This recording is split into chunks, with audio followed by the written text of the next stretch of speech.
Hello everyone, how are you doing? This is MD Tech here with another quick tutorial. In today's tutorial, I'm going to show you guys how to go about turning on or off autoplaying of videos on the Facebook mobile app.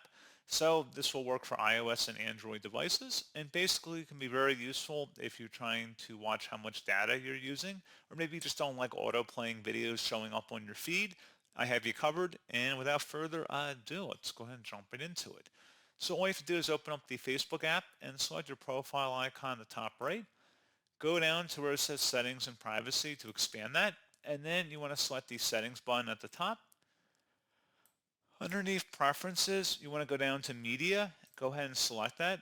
And then where it says Autoplay, you can turn off Autoplay by selecting this last option to just never autoplay videos. You can also select only on Wi-Fi, it'll do autoplay, and you can also select on mobile data and Wi-Fi, so basically it'll always use autoplay. So several different options here to explore, and then once you're done, it should say changes were saved, and you can just back out of here, and you should be good to go. So as always, thank you guys for watching this brief tutorial. I do hope I was able to help you out, and I do look forward to catching you all in the next tutorial. Goodbye.